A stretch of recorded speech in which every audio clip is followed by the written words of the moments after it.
of the lowest of the lowest. So the lowest of the lowest of the lowest is what an unbelieving woman is. And the Muslim says I'm lying. I literally just read it from their book.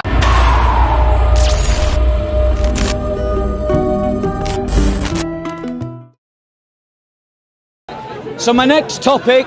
What's the next topic, Bob? The next topic is to talk about whether the Quran is a hate book. Quran hate. Whether it preaches hatred towards Jews and Christians. Now, I want to state that I don't believe in, nor do I support anyone who speaks hatred against Muslims. This is not what this is about. Some Muslims are wonderful people. Some Muslims are some Muslims are criminals. Some Muslims are just like me. They're about a good mixture of both. Neither being too good nor too bad. That's the truth. But Islam as an ideology and a narrative, are you ready with the first one? It's written there for you. If it's written there, you know what it is. So the Quran and Islam teaches hate towards Christians and Jews. Let me start to prove that for you. Which one is it? 33:26. It says, and those of the people of the book who aided them, Allah did take them down from their strongholds and cast terror into their hearts, so that some ye slew and some ye made prisoners. Next one, please. That's talking about Christians and Jews, and the Quran is saying, and it is praising as praiseworthy violence against Christians and Jews. Are you ready? When you're ready with the next one, let me know. Imagine for a second if we started quoting some of the medieval writers of the church that talked about in the time of the Crusades, started talking about violence against Muslims. Wouldn't we be accused of Islamophobia? Of course. Well, this is coming from their religious book. Their religious book is preaching hatred against Christians and Jews. Surah 60:13. Read it, Bob. Surah 60:13. It reads, What does it say, Bob? Ye who believe, turn not for friendship to people on whom is the wrath of Allah, of the hereafter. They are already in despair, just as the unbelievers are in despair about those buried in the graves. Turn not in friendship. Imagine if I said, don't become friends with the Muslims. If I said this on camera, the Muslims would rightly accuse me of Islamophobia. And I say, if you meet a cultural Muslim who's not interested in political Islam and he doesn't want to impose Islam on the world, it's fine to be his friend. We have to oppose the Islamists. But the Quran is saying, turn not in friendship to Christians and Jews. In verses 6 it reads, What does it say, Bob? those who reject the truth among the people of the book, The Jews and Christians. among the polytheists, will be hellfire, to dwell therein, for they are the worst of creatures. The worst of creatures. Worse than rats. Imagine if the BNP produced a leaflet that said Muslims were the worst kind of people. Everyone would rightly be outraged and accuse them of Islamophobia. But the Quran is calling Jews and Christians the worst of creatures. Disgusting! How is that not Christophobia coming from the Quran? Surah 2:221. Surah 2:221 reads this. What does it say, Bob? Do not marry unbelieving women until they believe. a slave woman who believes is better than an unbelieving woman. Now you've got to understand the socio-cultural matrix of slavery to understand what bigotry I just read to you.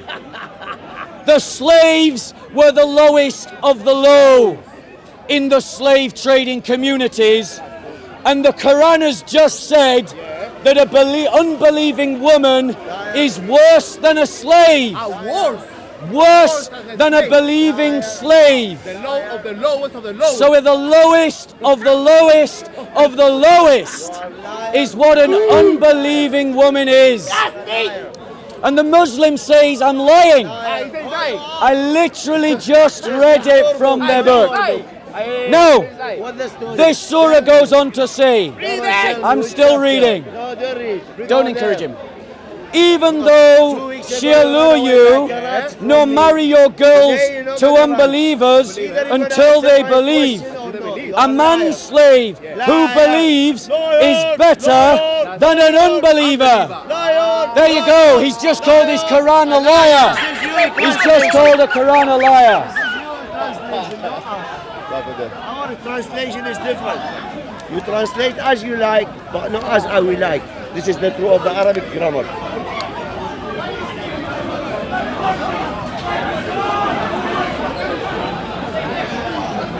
Will you stay with the camera?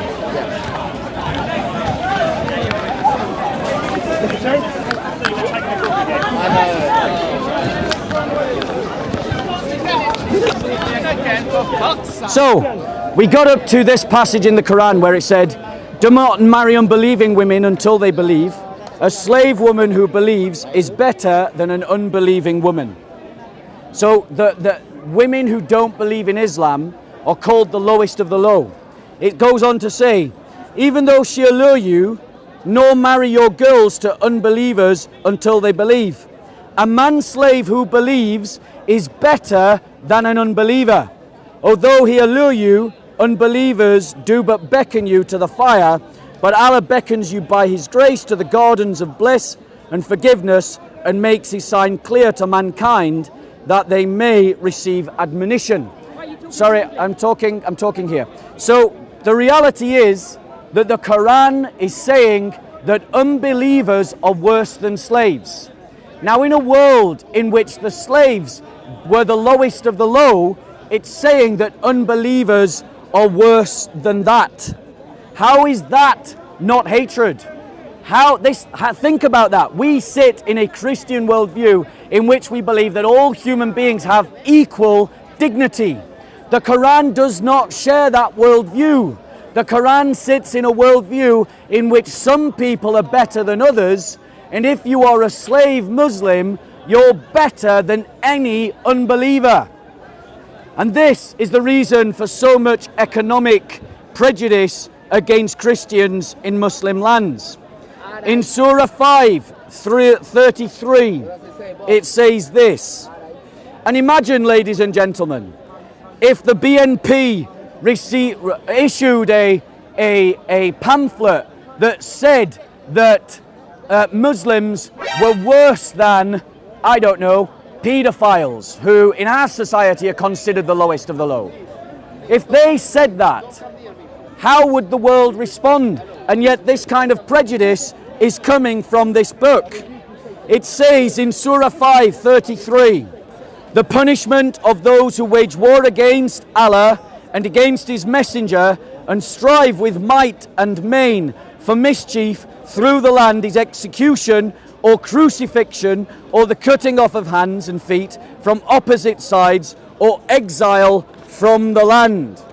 That is the punishments that will be inflicted upon Christians and Jews in a Sharia system. But imagine if we passed a law saying that if a Muslim commits a crime, we're going to kick them out of the country. Their religion is saying that one of the punishments for committing a crime is that you can be kicked out of the country. The British, if the British state were to do that, as it has tried to do with Shamima Begum, the progressives would be in uproar. So why aren't you in uproar about what this Quran says? In Surah 5, ayah 14, it says the following: from those two who call themselves Christian, we did take a covenant, but they forgot a good part of the message that was sent to them, so we estranged them with an enmity and hatred between the one and the other to the day of judgment, and soon Allah will show them what it is they have done. So because of the way that Allah views the Jews and the Christians, you begin to see why Muslims support these kinds of punishments and these kinds of attitudes against Jews and Christians, because they're reflecting their attitude of their God. Perfect. In Surah 5, ayah 60, it says the following. There's a passage in the Quran, I know it exists, where it talks about non-Muslims as pigs and apes. So let's see if we can just find that.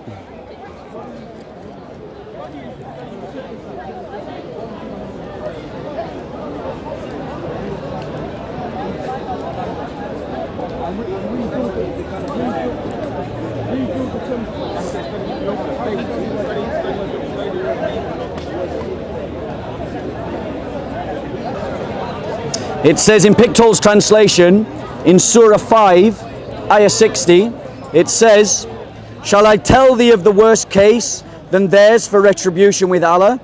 Worse is the case of him whom Allah hath cursed, him on whom his wrath hath fallen, and of whose sort Allah hath turned some to apes and swine, and who serveth idols, such are in worse plight, and further astray from the plain road. In Yusuf Ali's translation, it reads, shall I point out to you something much worse than this, as judged by the treatment it received from Allah, those who incurred the curse of Allah and his wrath, those of whom some he transformed into apes and swine. So what you've got there is the fact that some translations are trying to hide this insult. But in Surah 5, ayah 60, it refers to Christians and Jews as pigs and swine. Now, if anyone were to produce a pamphlet saying that because Muslims were not believers in the Christian faith, they were pigs and swine, that would be immediately condemned by the progressives. And yet that is exactly what this Quran is doing. It is calling Christians pigs and swine. So why is that not Christophobia? Why is that not hatred? Why is that not a hate crime? You see, what we've got in our society are double standards. In Surah 9, ayah 23, it reads the following. And also that just points out how deceptive some translators feel that they can be with the translation. Because they don't see it as the Quran, they feel at liberty to play fast and loose with the words that it teaches. So here's what it says in Surah 9:23. And this is the contradiction to everything Ali Dawah just said in our interruption. Fight those who believe not in Allah nor the last day, nor hold that forbidden which hath been forbidden by Allah and his messenger, nor acknowledge the religion of truth from among the people of the book, until they pay the jizya with willing submission and feel themselves subdued. So the Quran is teaching that Muslims should fight against the Christians and the Jews because they don't believe in the religion of truth until they feel themselves subdued and pay with willing submission the jizya. That's what the Quran says. If anyone was to produce a political pamphlet saying what the Quran says, it would be condemned as Islamophobia. So why is this not Christophobia? Why is this not a hate book? Why is its teachings not framed as you would frame them if anyone else said them about any other belief system? In Surah 22, 19 to 20, it says the following. It says, these two antagonists dispute with each other about their Lord, but those who deny their Lord, for them will be cut out a garment of fire, over their heads will be poured out boiling water. With it will be scalded what is within their bodies. It is this kind of judgment that legitimates the other kinds of verses in the Quran. And that is why for 1400 years we Christians have been persecuted by Muslim societies, and we are continuously persecuted today. And the liberal progressives, because of the blind spot in their ideology, are unwilling to see it for what it is. So what we have is a very clear case that the Quran teaches hatred against Christians and Jews. Now, I want to be clear. Not every Muslim buys into what the Quran says. There are many Muslims that would not act upon what the Quran says. But there are millions of Muslims that do.